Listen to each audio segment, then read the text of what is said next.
On vous souhaite la bienvenue à ericlatour.com. Dans quelques instants, on vous parle de l'inauguration du pavillon L'Escale à l'École secondaire Dr Alexis Boutier. Mais d'abord, lancement d'une nouvelle saison au marché public du Vieux-Saint-Jean.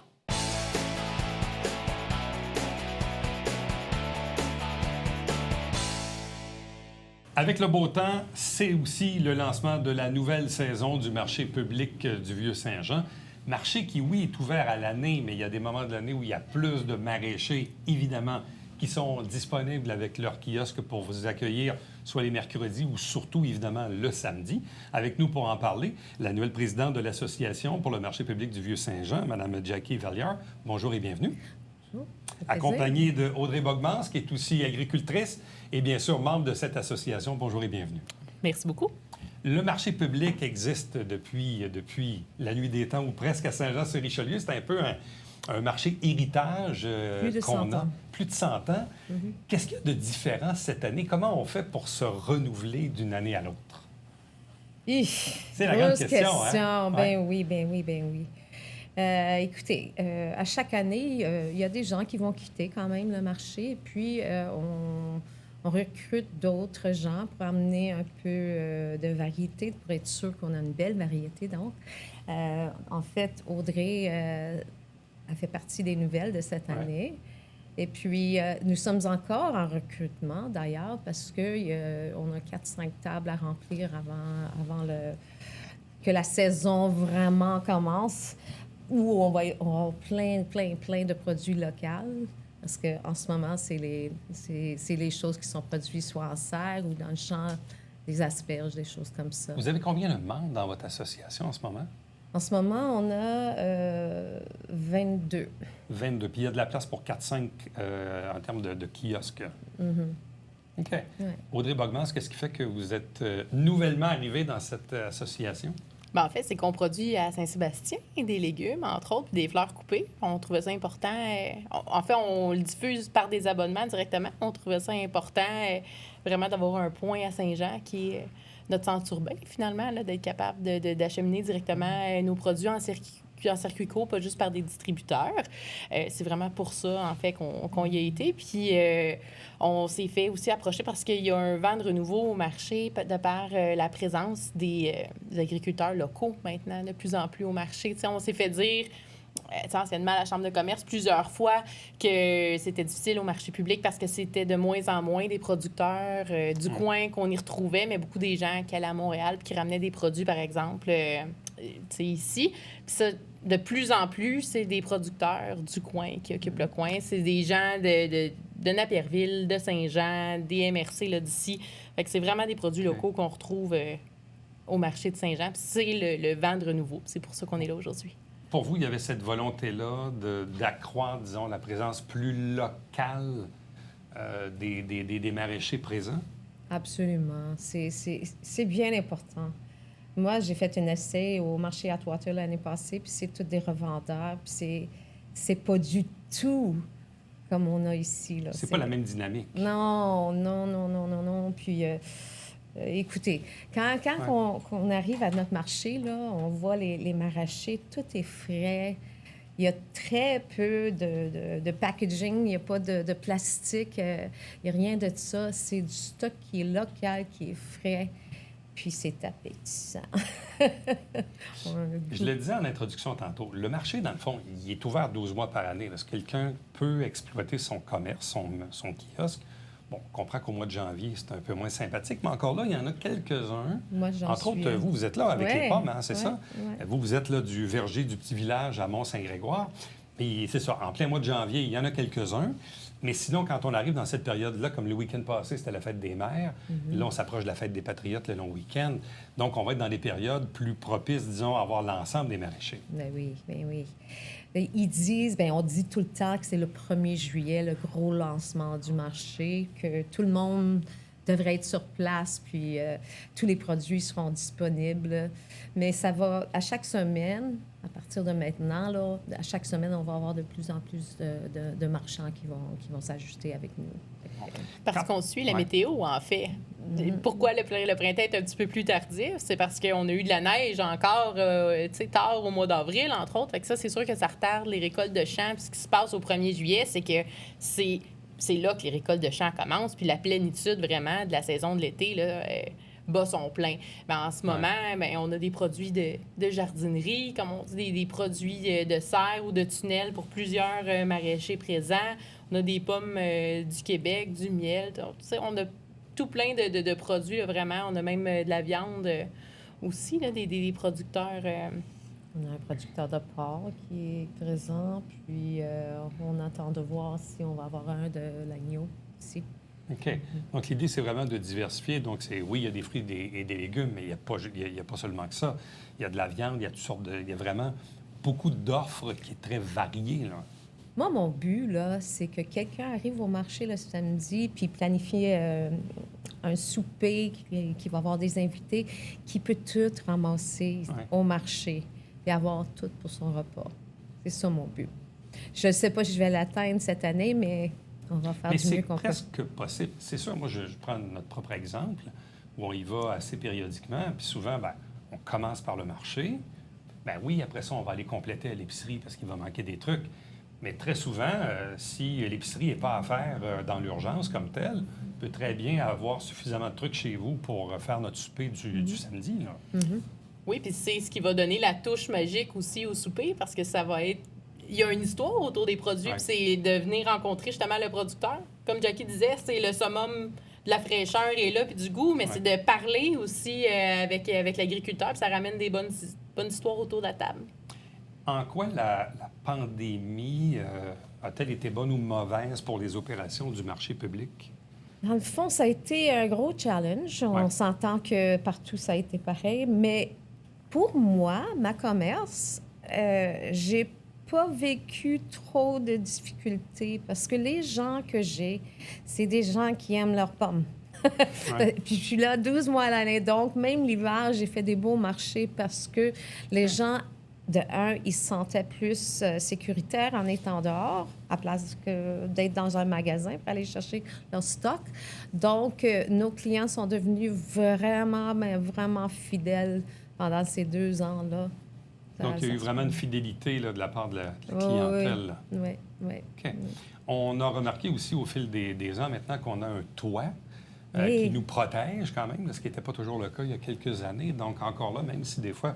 Malheureusement, on aime ça qu'il fasse soleil le samedi, mais ça arrive des fois qu'il pleuve le samedi, c'est ça la vie.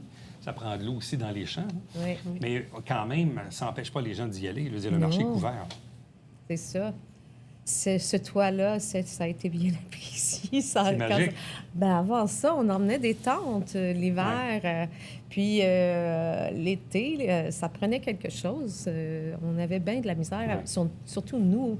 En fait, tout le monde qui produit quoi que ce soit, le soleil sur les légumes, le soleil sur les pommes, c'est pas toujours ce qu'il y a du mieux. Hein? Donc là, ce que je comprends que le week-end dernier, où on était le samedi qui précédait la fête des mères, est-ce que pour vous, c'était la première présence? Oui, absolument. C'était quoi le feeling, le sentiment qui vous a traversé l'esprit d'avoir occupé votre espace samedi dernier? C'était super agréable parce que les gens étaient au rendez-vous.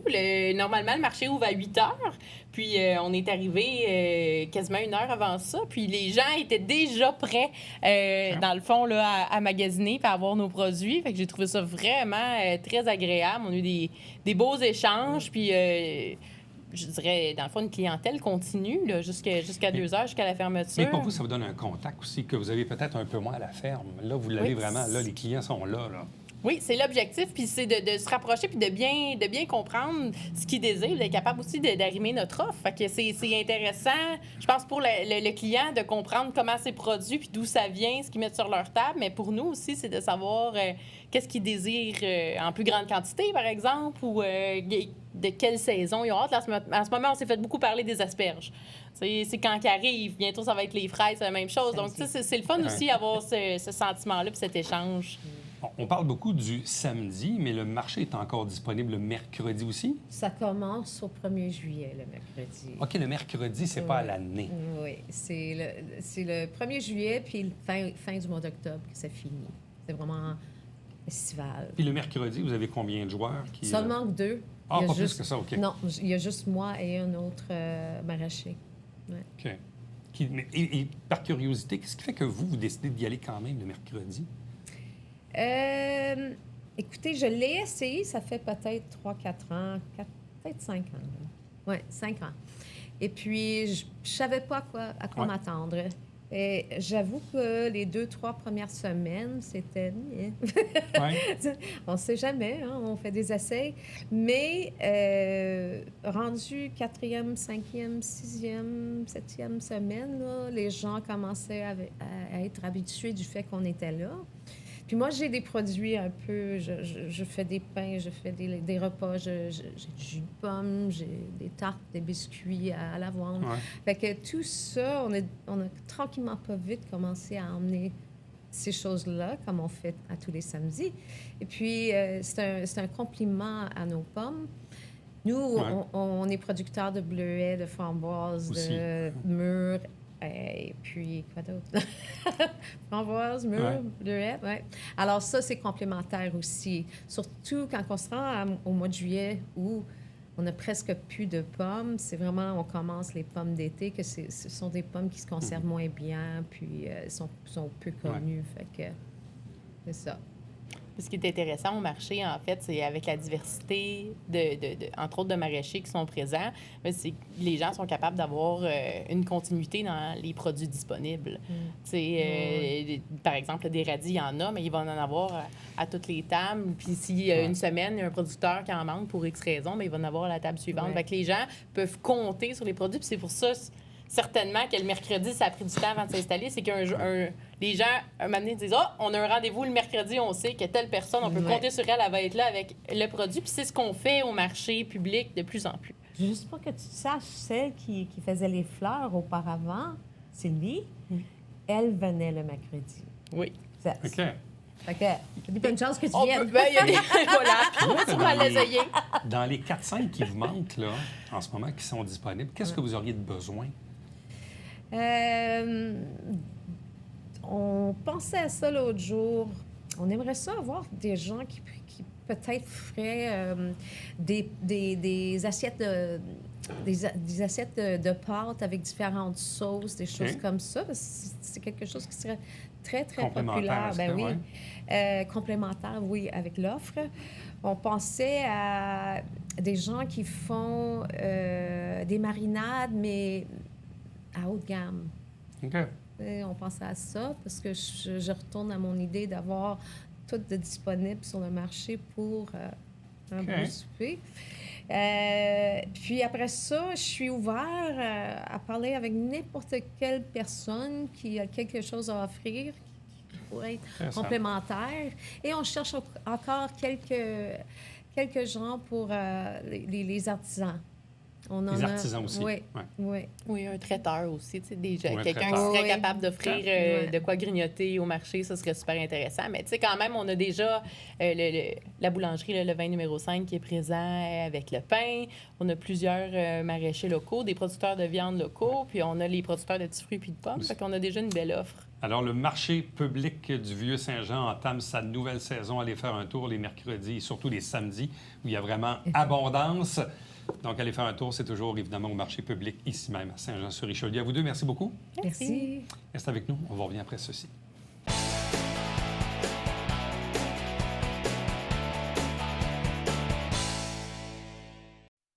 Salut, ici Alexandre Baudouin. Et François Trépanier. François, cette semaine à Sport Express, on jase de vélo. Oui, avec Amélie Caron, spécialiste en cyclotourisme à Tourisme Montérégie. On va bouger, Alex. Ouais, monsieur, enfilez vos cuissards. Manquez pas ça.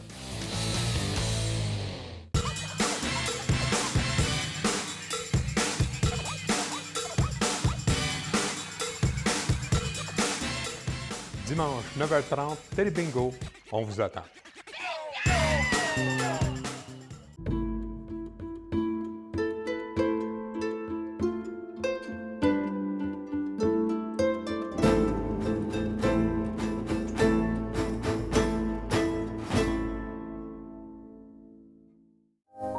Mesdames et messieurs, bonjour et bienvenue à La Justice entre nous. Mon nom est Serge Levert.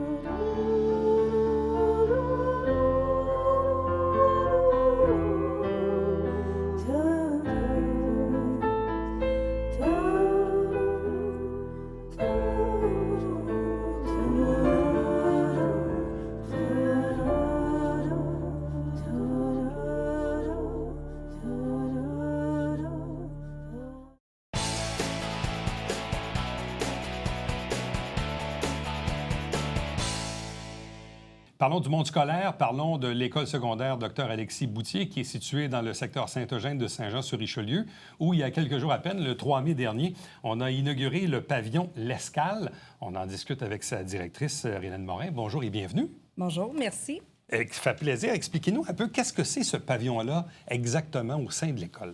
Oui, donc, ça fait partie de l'école Dr Alexis Boutier. C'est une clientèle, par contre, qu'on dessert là, dans l'ensemble de notre territoire, du centre de services scolaires des Hautes-Rivières. Donc, ça dessert des élèves là, qui viennent d'un peu partout. On en a qui viennent de Saint-Jean, de Marieville et qui présentent, là, qui comportent là, 5 classes adaptées. Donc, au niveau du comportement là, et du développement là, socio-affectif. Quel est l'historique derrière ce pavillon-là et cette clientèle que vous avez? Parce que vous avez la clientèle territoriale du secteur de l'école, mais vous avez aussi ces classes spécialisées. Ouais. Donc, c'est un service qui est offert pour les élèves depuis plusieurs années. Ça a lieu à cet endroit-là, là, où on reçoit là, des élèves d'un peu partout du centre de service. Puis, de façon historique, ça a toujours été là, reçu là, ce type de clientèle-là. Bon, on dit que même à l'origine, le pavillon L'Escale a été construit en 1953. Oui, ça fait... C'était le temps que... C'était dû? Ça avait besoin d'amour un peu? Ça avait besoin d'amour. Puis ce qui est important, c'est de donner de l'amour à ces jeunes-là, puis leur offrir un beau milieu de vie. Puis je pense qu'en faisant là, ce réaménagement-là, on a pu créer ça. Là. Il avait besoin de beaucoup d'amour, bon, comme vous avez dit. On peut imaginer, de toute façon, quand on dit les années 50, on peut imaginer ce à quoi ça ressemblait, mais de vos yeux à vous, là, ça ressemblait à quoi avant les travaux? Bien, c'était plus des classes, c'était plus un environnement où on reconnaissait une école comme on la connaît. Mais là, ce qu'on reconnaît avec le nouveau pavillon, c'est plus un endroit où, bien sûr, on fait du scolaire, il y a des classes, mais on est allé chercher un autre côté, une autre dimension dans ça. Mais une dimension, là, vraiment, là, pour être à l'écoute des besoins, où on a des espaces pour nos jeunes, ce qu'il n'y avait pas là, dans le pavillon, dans l'ancien pavillon. Dans l'ancien pavillon. Donc, on parle de travaux de l'ordre de 3,8 millions de dollars, un espace de 807 mètres carrés. Il y a quand même une trentaine d'élèves qui fréquentent cet espace-là. Est-ce que ça a été complexe durant les travaux? Comment ça s'est passé, disons, l'entre-deux? Ah, bien, c'est sûr que nos élèves, notre personnel ont été bien forts là-dedans parce qu'ils ont dû déménager. Ils ont dû, pendant les travaux, surtout l'année complète là, des travaux majeurs où ça a débuté. Donc, sont traversés là, du côté de l'école Boutier, là, comme on la connaît. Ça a duré combien de temps, les travaux? Ça a duré un an et demi. Puis des petites choses à terminer, mais grosso modo, le gros des travaux, là, 1 an et demi. Donc, ils ont passé 1 an là, du côté de Boutier. Ils ont déménagé pour redéménager là, dans un nouvel espace. Bon. Et le nouvel espace, il ressemble à quoi maintenant? Et en quoi c'est profitable sur le plan même pédagogique pour ces élèves-là? Bien, tout d'abord, en quoi il ressemble, dans le fond, bien sûr, on retrouve 5 classes. Tantôt, on disait que cette année, on avait une trentaine d'élèves là, au pavillon. On peut en accueillir un peu plus, tout dépendant des besoins. C'est pas un pavillon qui peut accueillir jusqu'à 100 élèves, par exemple, là. Donc, on retrouve des classes, on retrouve des heures où les élèves peuvent se retrouver, se ressourcer, prendre un moment s'ils ont besoin pour eux. Puis, on retrouve aussi... si on est plus au sous-sol, on retrouve un espace quand même très illuminé, mais on retrouve un espace commun où on a une grande cuisine parce qu'il y a beaucoup d'ateliers qui se font avec nos élèves. Donc, c'est un espace là, qui permet là, les différents ateliers, qui soient culinaires ou de confection, avec un projet, on a fait un projet d'art dernièrement, donc on a le local où on peut s'installer. Donc, comme je vous disais tantôt, en plus de classes. C'est sûr qu'une école, ça va toujours comporter des locaux, mais on a besoin d'espace, c'est ce qu'on s'est donné. Bon, on parle d'une entrée de type bistrot, atelier d'art, grande cuisine, vous y avez fait allusion, salle de réunion, salle pour le personnel aussi. Ouais. Bon, on voit un peu le type d'aménagement. Et c'était quoi les réactions des élèves quand ils ont vu la finalité des travaux? Bien, ils trouvent ça beau, ils trouvent ça fier, c'est moderne, c'est au goût du jour. Fait que c'est sûr qu'ils étaient contents de pouvoir profiter d'un lieu comme ça. Ils passent leur quotidien, hein, du 9 à 4, c'est l'ensemble de la journée. Donc, c'est important que ces jeunes-là se sentent bien. On peut se sentir bien, mais en plus d'avoir un lieu physique qui permet à chacun de pouvoir vivre ce qu'il a à vivre durant le jour, là, c'est ce qui est important. Puis, dans le fond, le pavillon permet ça maintenant. Parlez-nous un peu de cette clientèle-là, qui est peut-être un peu méconnue des services généraux. Quelle est-elle, cette clientèle? Bien, c'est une clientèle qui a besoin d'accompagnement, qui a besoin de travailler sur soi. Donc, ils ont une gestion différente de différentes émotions, de différentes choses de la vie à faire. Donc, ils sont accompagnés là, par une équipe formidable de 7 enseignants, du personnel de soutien, de personnel professionnel. Donc, un lieu comme ça, mais ça leur permet d'avoir des moments ou des lieux puis une structure. Le physique vient aider parce que le personnel peut mettre tout ça en place, mais vient aider là, ces jeunes-là à pouvoir avoir son espace puis pouvoir évoluer. Ils ont quel âge? Ils ont entre 12 et 17 ans. OK, donc ils vont quand même plus âgés que votre clientèle générale. Oui, parce que du secteur régulier, on a plus des élèves là, qui vont aller jusqu'à 15, des fois 16 ans, là, maximum 15 ans à peu près. Expliquez-nous peut-être un peu le cheminement de tout ça, c'est-à-dire que ces enfants-là qui étaient au primaire auparavant, qu'est-ce qui fait qu'ultimement, du primaire au secondaire, ils se retrouvent dans ces classes spécialisées? Bien, c'est selon les besoins. C'est des élèves qui venaient aussi là, de ces classes-là adaptées du primaire, parce qu'on a ce type de classe-là aussi dans nos écoles primaires. Il y en a qui vont faire une partie de leur cheminement dans ce type de classe-là, parce qu'ils ont besoin de ce soutien-là. Aussi d'une classe où on ne retrouve pas 25, 28, 29 élèves. C'est des classes réduites, donc qui vivent dans un contexte où ils ont besoin aussi là, donc, c'est des plus petites classes, des plus petits groupes. Donc, ça permet à ces élèves-là d'évoluer. Donc, on a des élèves qui viennent du primaire de ces classes-là. On a aussi des élèves qui ont un cours de parcours, vont avoir besoin de s'arrêter là, dans ce type de classe. Toujours en visant une réintégration possible. C'est Ultimement, on essaie toujours de travailler. Il y en a que ça va être possible, de pouvoir retourner dans un type de parcours qu'on va dire plus qu'on connaît, plus usuel, là, plus régulier. Mais le parcours se fait tant au niveau de chaque élève, de sa personne, mais au niveau académique, il y a une progression aussi à faire. Puis on en a connu une cet automne, là, qui a terminé juste avant les fêtes. On a commencé son intégration. Puis elle est rendue là, au secteur régulier en 3e secondaire, bien heureuse, évolue super bien. Mais elle a eu besoin de ce temps-là pour retravailler certaines choses, d'être accompagnée plus précisément. Là. Mais c'est important qu'on ait ce service-là. Tout à fait, oui.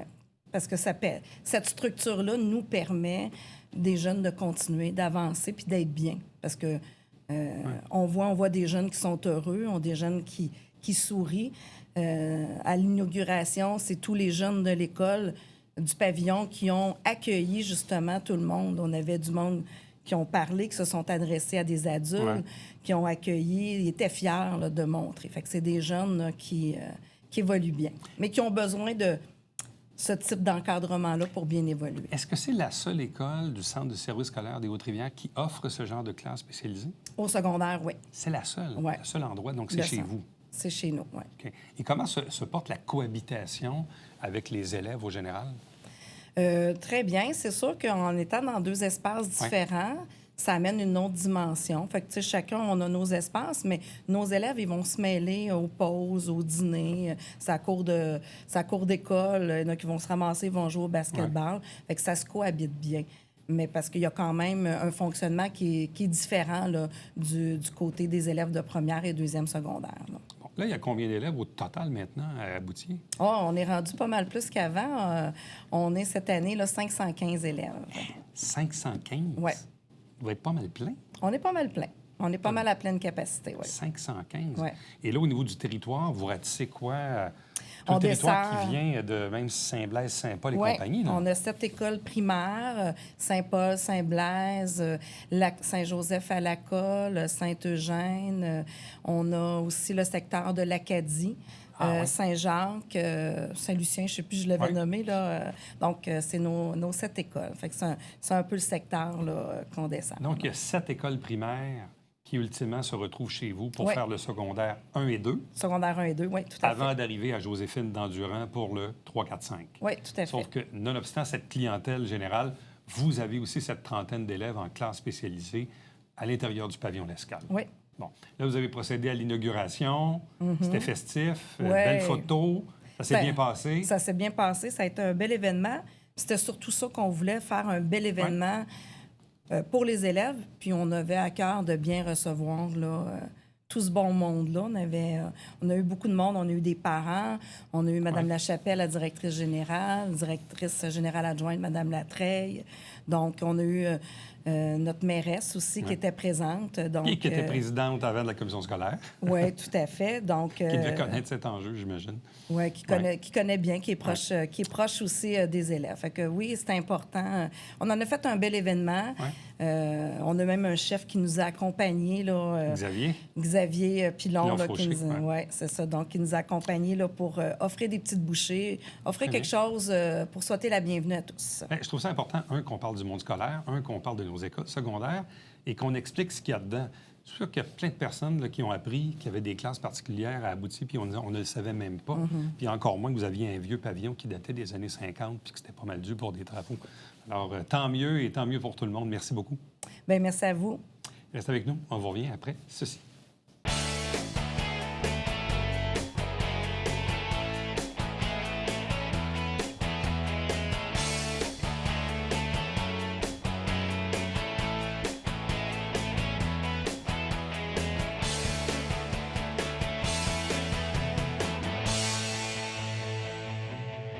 Il y a des jardins communautaires dans le Vieux-Saint-Jean et c'est entre autres le Centre de femmes du Haut-Richelieu qui s'en occupe.